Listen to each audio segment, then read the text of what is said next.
El doctor Fernández Gómez Urueta es maestro, catedrático de la Escuela Libre de Derecho. Bueno, tiene una amplia trayectoria, pero él siempre se ha caracterizado por su humildad. Es exsecretario de Gobernación y diputado federal, entre otros muchos cargos que ha ocupado, y es uno de los mejores abogados penalistas y en general de este país. Tiene el uso de la palabra. Le agradezco. Bueno, muy buenos días. Le agradezco al Instituto la posibilidad de concurrir a un espacio que a mí siempre me ha parecido fascinante, como una ínsula de la reflexión, del respeto, del pensamiento, de la confrontación de ideas, y a través de la confrontación de su complementación. Y bueno, cuando llego a la universidad, siempre yo fui educado en una escuela pequeña, y cuando llego a la universidad siempre hay esta percepción de libertad, de serenidad, de esperanza.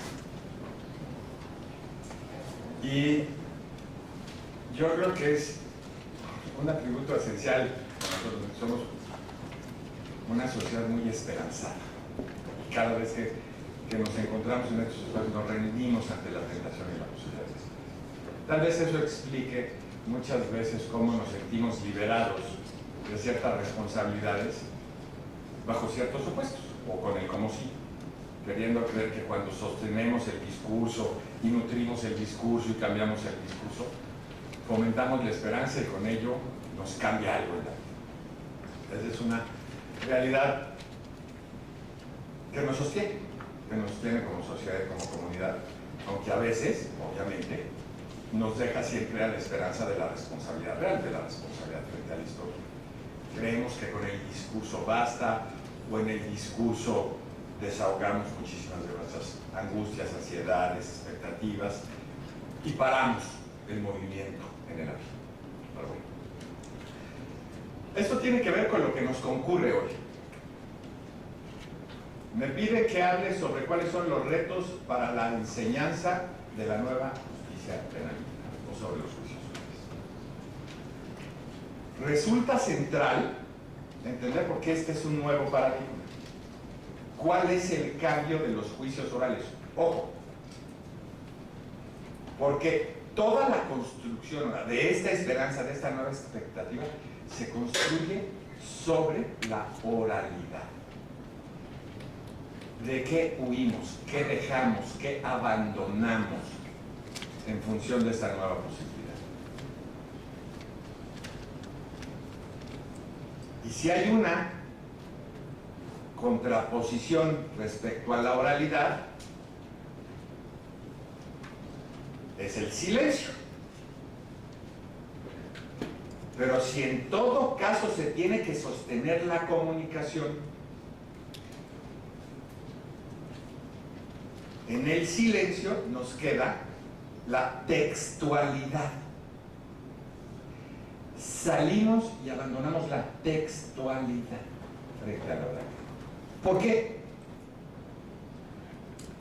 Y porque eso implica un cambio central en nuestras estrategias y tácticas de vida, y más en nuestras estrategias y tácticas como seres jurídicos. ¿Cómo? Me dicen que huya, que camine hacia un horizonte nuevo que se distingue de la textualidad. Si el derecho es texto, ¿en qué momento la textualidad se volvió opresiva a grado tal que tengo que reaccionar frente a ella? A grado que se nos señala como un vicio grave, como nos lo decía uno de los de quienes me antecedieron en el uso de la palabra, que la contravención a la oralidad exige la reposición del procedimiento. Porque se leyó, se rindió uno ante el texto.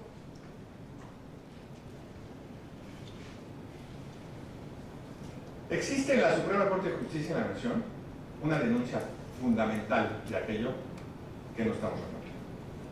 De todos los murales que existen en la Corte, A mí el que siempre me llamó la atención como el más duro por su asertividad, por su pertinencia, es uno de Cauduro, en donde están unos archiveros de metal, de donde personas con sus rostros están tratándose de escapar.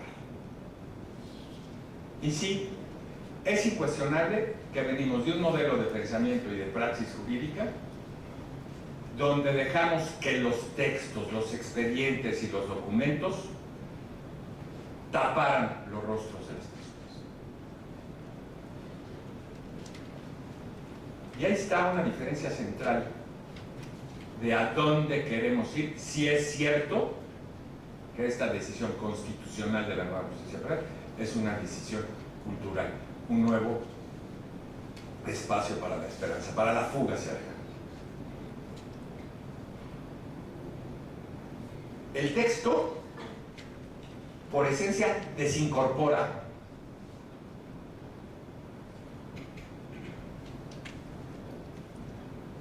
Las palabras se vuelven vivas independientemente de quien las habla.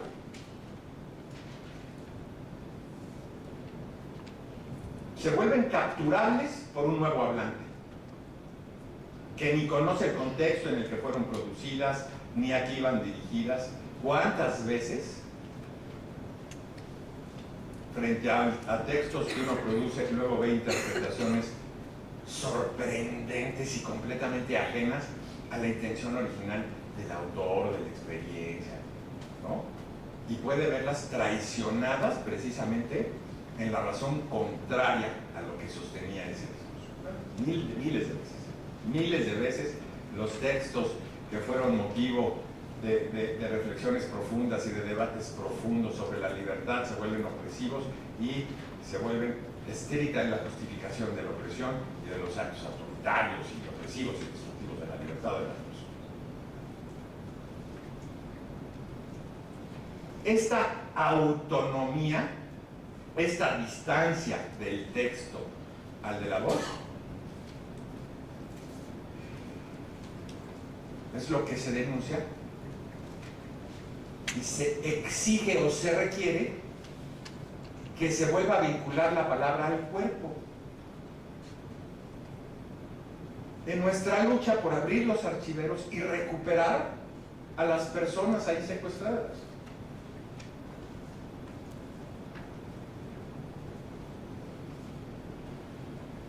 Pero podemos nosotros asumir en esta discusión como estudiosos del derecho esta nueva promesa de destextuación de la experiencia jurídica, ¿no?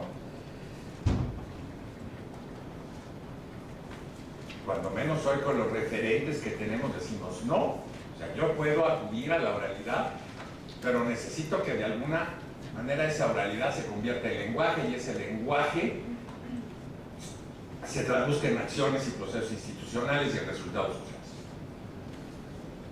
Exijo que la oralidad se vuelva comunicación, acto de vinculación con el otro, de ida y de respuesta.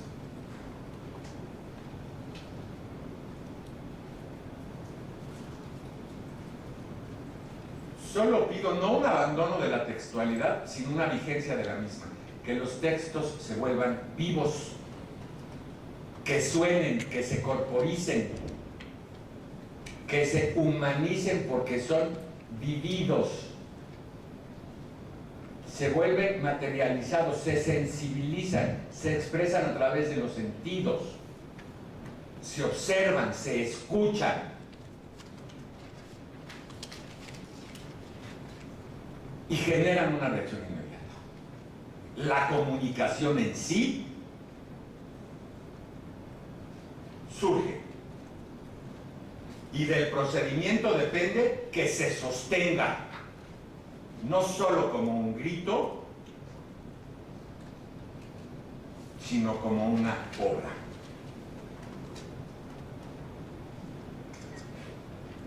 Del texto se pasa al drama.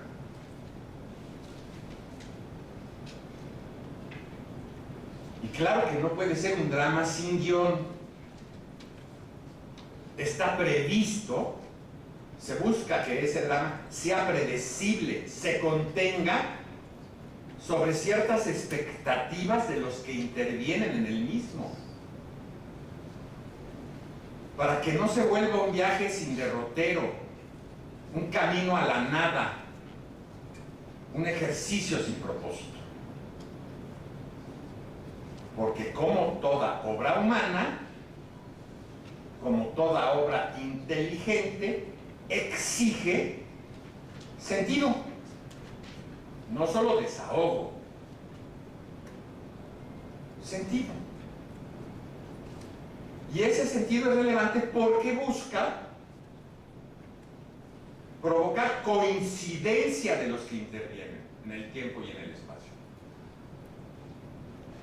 Si ya no puede ser la repetición ritual del texto, si tiene que ser hablado y tiene que ser escuchado, puede ser respondido, y entonces se recupera la tradición del lenguaje y su sentido entre todos los que intervienen.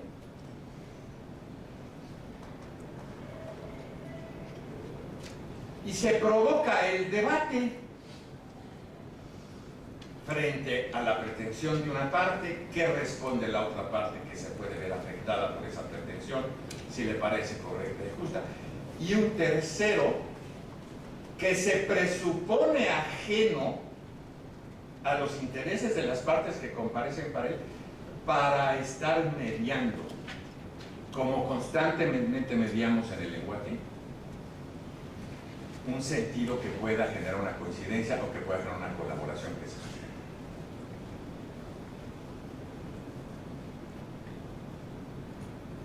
Vistas así las cosas, el impacto que se tiene sobre la enseñanza del derecho es profundo, porque lo primero a lo que convoca es a la derogación de lo automático.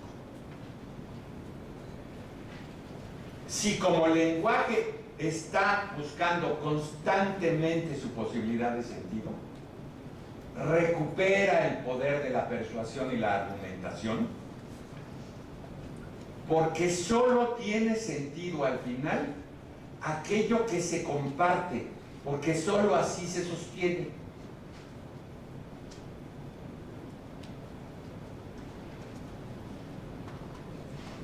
Y nos convoca a asumir una experiencia viva de aquello que decimos. Nos obliga por lo menos a presentar una apariencia de convicción. Nos pone en el entredicho de no discutir en términos tales que se revele mi falta de vínculo entre aquello que sustenta. O sea, no logra nada el parlante que no cree lo que dice o que no aparece creer en lo que dice.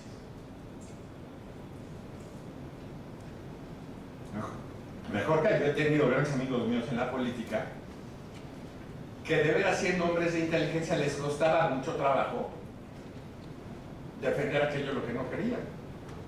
Y eran inusualmente, bueno, siempre eran derrotados cuando se sostenían por disciplinas políticas. Hasta que era necesario convencer a sus jefes así, ese no te sirve para eso. Hay gente que no sirve para todo, aunque hable bien.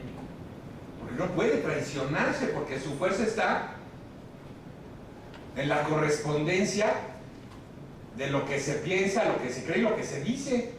Cuando hay esa ruptura, son transparentes. Se quiebran, se derrumban, se vacían.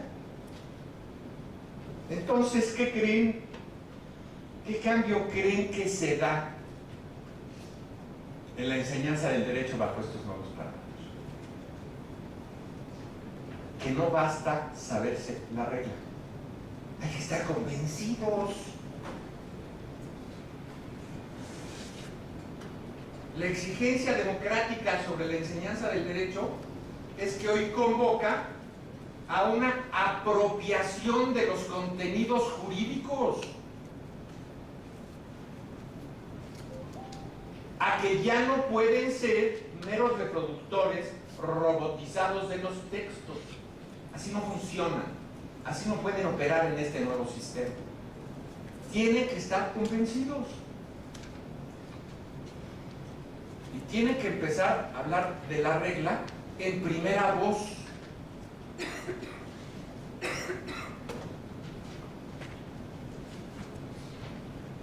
Y en esta apropiación del discurso jurídico, solo puede construirse con un profundo compromiso sobre las reglas y los principios y los procesos sobre los cuales se sostienen.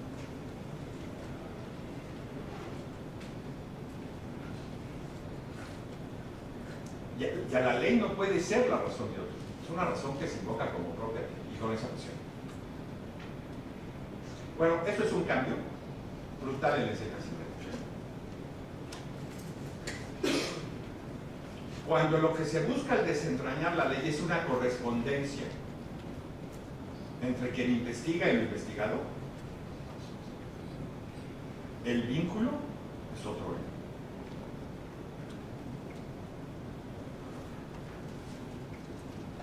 El texto se vuelve tan vivo como la voz de quien habla, como su conciencia, como su interés.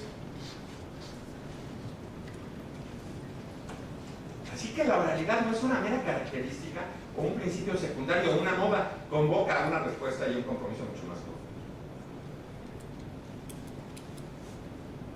Es la única manera de sostenerla. Ahora van a decir, bueno, ¿con qué pasión habla el licenciado? Cuando yo fui un escéptico de los juicios orales, porque yo tendía a buscar su humanización desde otro lugar, que no se construyera sobre lo que a mí me parecía una especie de paradigma nominal. Y es decir, porque muchos me sostenían, es que lo que pasa en el anterior sistema es que el juez no interviene. O interviene cuando las tesis ya son muy largas y ya se ha hecho toda una investigación y se asienta toda una información y entonces ya se vuelve un proceso muy largo. Yo decía, bueno, es que la intervención del juez por sí no es mágica. O sea, el juez debe intervenir cuando se empiezan a afectar derechos y decisiones de los involucrados. Pues una averiguación previa muy larga, que se estudia mucho, ya cuando llega ante el juez es para pedirle, oye, ya quiero que afectes la libertad, el honor y el principio de alguien, porque aquí tengo una evidencia que lo justifica. O sea, si nosotros mejoramos ese proceso, si fortalecemos ya durante la instrucción la parte oral, pues no está mal. O sea, no creo que tengamos que hacer grandes cambios. Y sí me preocupó, como me preocupa, este exceso de expectativas sobre los juicios orales, de que por sí, yo he escuchado de algunos de sus autores, es que con esto se acaba la corrupción. No, güey. Puede que la presión y la presión por parte de la oralidad se construyen una gran opacidad. Muchas de las negociaciones entre las partes se llegan ya a presentar como productos acabados ante el juez para que la sancione después de un ejercicio que puede ser muy complicado. La oralidad nos puede llevar, por ejemplo, a condenas sin prueba.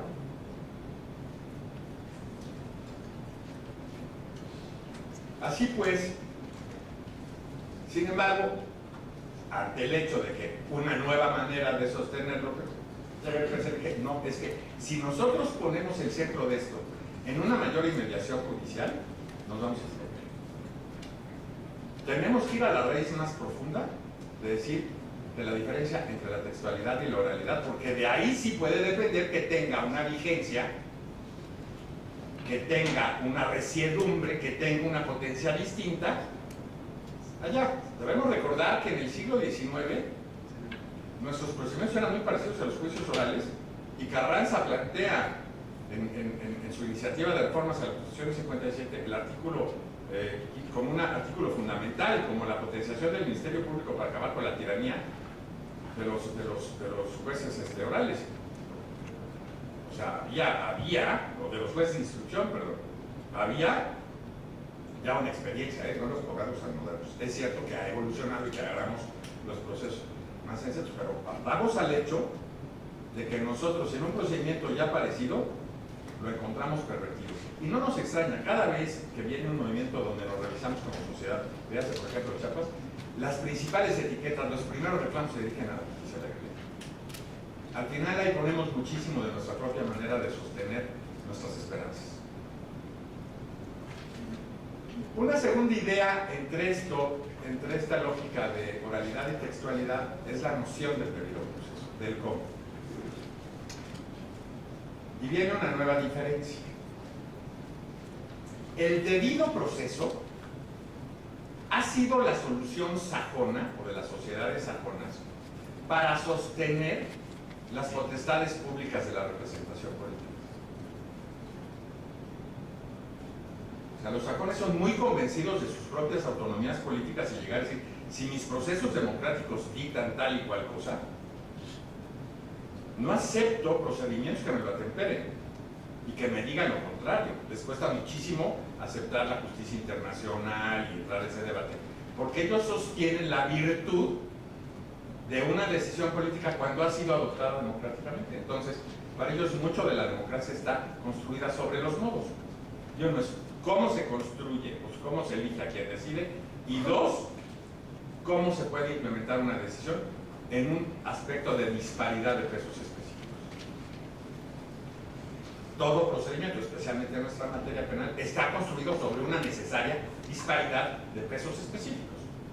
Quien representa la potestad pública o el Estado tiene un peso mayor en recursos, en tiempo, en espacio, en atención, en función, en facultades legales que el individuo. Entonces, para yo poder sostener el discurso público de ese servidor público y el poder de ese servidor público, tengo que dar garantías que sus poderes no distorsionen la posibilidad de que ese discurso público cumpla con sus fines. Tengo que equilibrar. El debido proceso no es otra estrategia más que buscar equilibrar mediante la intermediación de un tercero imparcial esta diferencia de pesos. Por eso se construye a través de una serie de garantías. Por eso se vuelve, debido proceso, es un proceso caro. Porque está destinado a recuperar el equilibrio perdido por el desequilibrio del que necesariamente no. Y en nuestra materia es esencial porque, les voy a decir, para mí, lo que yo digo a mis alumnos, cuando hablo del sistema penal y del riesgo de su trivialización.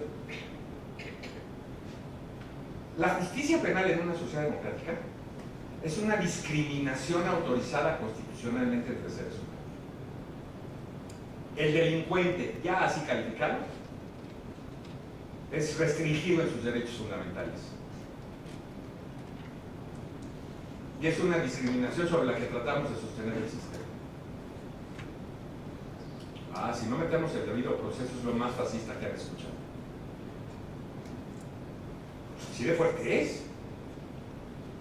Si empezamos a pensar que la pena es una sanción meramente grave y que se la podemos aplicar a cualquier cosa, buscamos una trivialización y ya no entendemos qué es la pena. Y el resultado de la pena es la restricción de derechos fundamentales, de libertad, de prestigio, de elección, de ejercicio de la profesión. Está construida así, no es una sanción más. Es la puerta que genera una diferencia autorizada en una democracia entre seres humanos. Y hablando del discurso de la dignidad que yo escuchaba, uno de los elementos claves es cuando Hannah Arendt ve el proceso de Eichmann y llega al discurso y dice, espérenme, todo esto lo hicieron gentes como ustedes y como nosotros. Se banalizó. ¿Y por qué? Se banalizó el mal, se volvió sistémico. Unos seres mataban a otros. Cuando yo fui a Auschwitz, una experiencia de lo más agónico que yo he visto en mi vida y que yo he vivido. ¿Y saben por qué? Por la fragilidad de la contención que existe en Auschwitz. Las paredes son alambres de púas y ahí se mataron a millones. ¿Cómo se construyó este proceso? Y es cuando las víctimas y los victimarios perdieron contacto con su propia humanidad. Para los victimarios estaban sacrificando a seres de distinta especie. Para las víctimas colaboraban porque habían perdido cualquier posibilidad del humano por respirar un segundo más. Y confundieron humanidad con vitalidad. Y aceptaron el proceso de vida. Lo más horrorífico era que era un drama que no podía darse sin la colaboración de víctimas y victimarios por renunciar al principio esencial de por llegar al discurso de la cosificación del otro. Y como cosificación es algo distinto a mí y utilizable, subordinado, diferente, donde no puede existir la comunicación.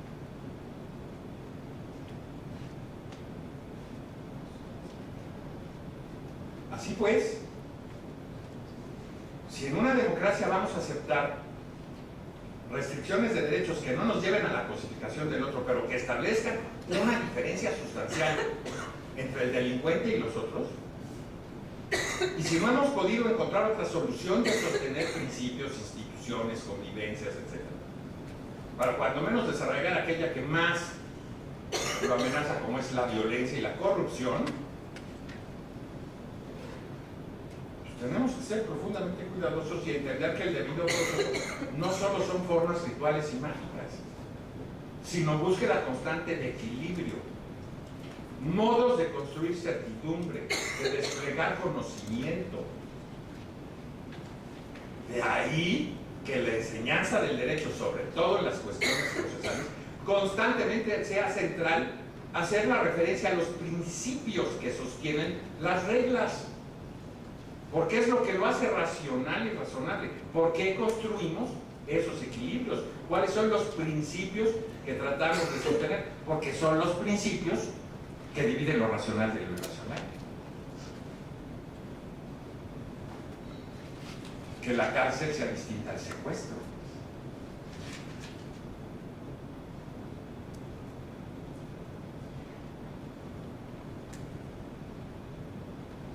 Bien. Esas son diferencias básicas que constantemente tenemos que estar asumiendo, sosteniendo y reconociendo. Así pues, para no exagerar el tiempo, yo solo señalo las encrucijadas a las que está condicionada la nueva enseñanza del derecho. Ya no pueden ser, inclusive en escenarios como estos, en los cuales llega un señor con su dictum a presentar su punto de vista, aparte con el poder de la evaluación para llegar a decir en qué medida le reconozco su capacidad de incorporar mi punto de vista. No, esta es una construcción más común.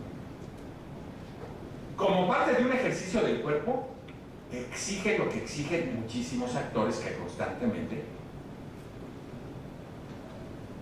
producen textos vivos, y es el ensayo. Estos salones donde está la tarima y la serie y el que habla y los otros que escuchan de manera pasiva, se tiene que diluir, cuando menos en relación a la enseñanza del juicio oral, para recuperar el sentido del drama y irnos hacia la incorporación de la experiencia. Solo mediante el ensayo podemos abandonar esta ajeneidad al texto y buscar su apropiación. ¿Qué es la incorporación o la apropiación de la ley? Mire, es un acto casi reflexivo. Es creer profundamente en lo que se dice de tal manera que nos sale rápido y bien. Porque lo decimos, lo sostenemos, lo presentamos, lo confrontamos. Porque el diálogo interior que implica la reflexión constante sobre lo que se piensa y lo que se socializa. Generar espacios de discusión entre profesores y alumnos, más propios de los seminarios que de los cursos, se vuelve esencial en la nueva enseñanza. Espacios de colaboración para desentrañar el sentido, y de una manera vivida, parlada, hablada, con una nueva intención comunicativa.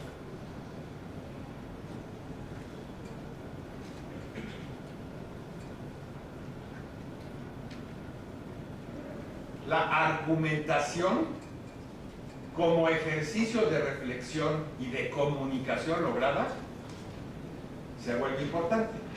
Porque miren, yo alguna vez le decía, con una dureza que es propia de los que tienen que formar a personas, me llegan unos alegatos como de 80 páginas.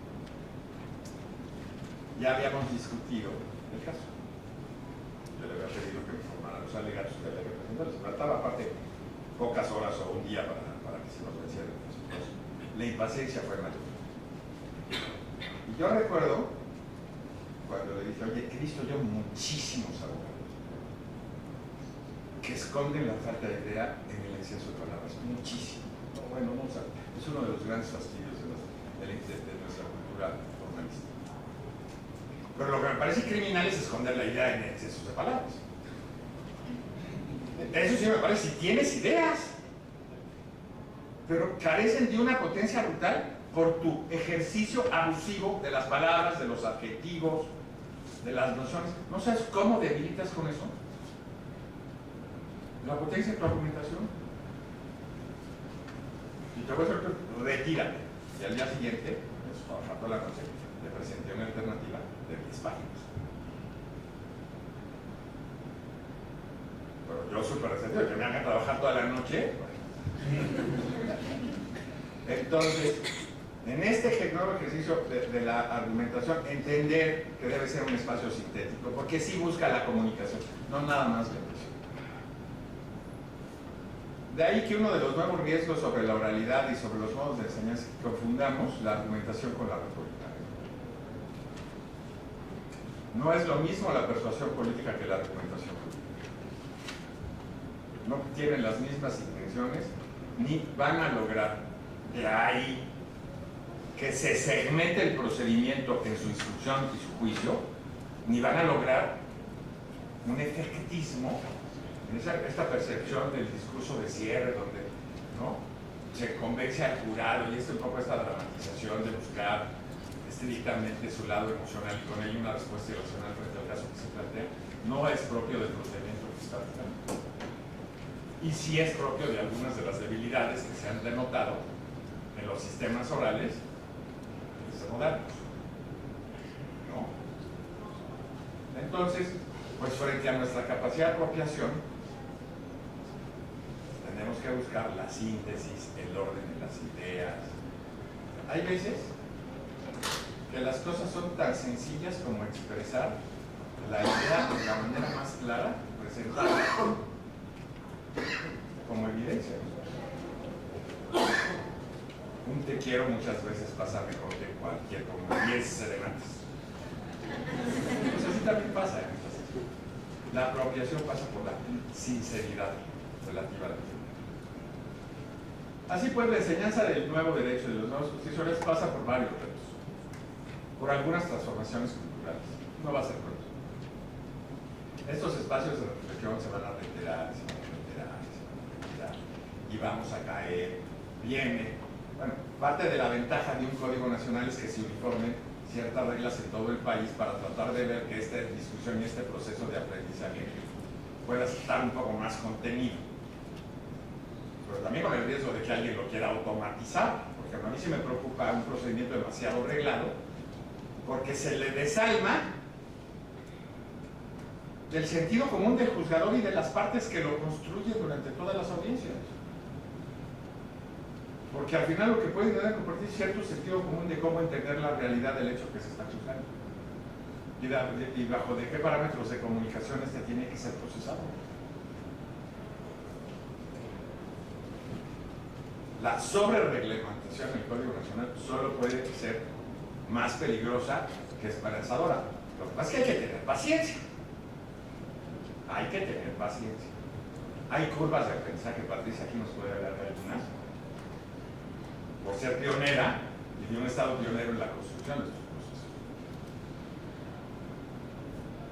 Hay momentos de ingenuidad o momentos brutales de malicia y de perversidad.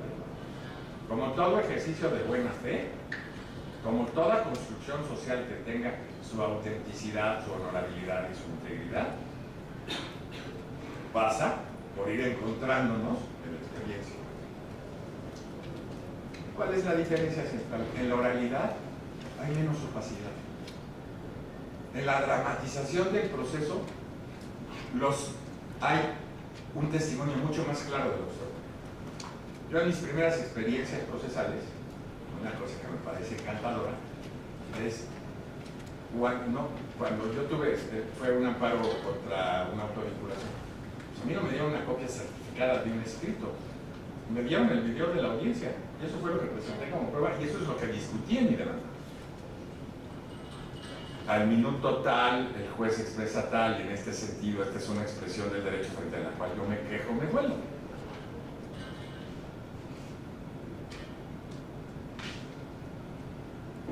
principio nos podemos amarrar a los ritos porque desesperadamente queremos sostener nuestras creencias. A mí casi me corren de la audiencia por cuestiones de lenguaje, no por cuestiones de sentido. Y juro por Dios que no fui tan arrogante, me tomaron como aceptación de parte cuando llegué y dije, a ver, su señoría, este es un proceso nuevo, todos estamos aprendiéndolos. Ah, no, si no es usted experto, no venga. Ah, caray. Le van a reponer el procedimiento porque faltó a cuestiones del procedimiento y su señoría, pero así entrándole. Y yo lo sostengo, todos estamos en un proceso de aprendizaje. Aparte, solo el que deja de aprender se vuelve un viejo un tonto. El aprendizaje es un síntoma de la vitalidad y del compromiso con lo otro. Siempre, siempre se puede estar aprendiendo. Los aguas de autoridades intelectuales que ya no aprenden, porque ya no escuchan. Y en la oralidad no escucha, interrumpe y destruye el conocimiento. Muchas gracias.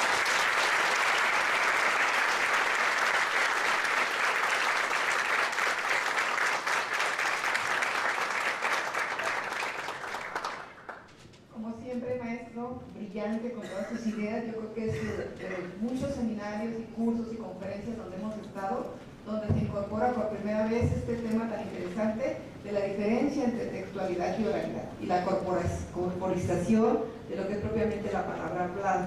Pero vamos a dar paso ahora a la siguiente de nuestras conferencias magistrales,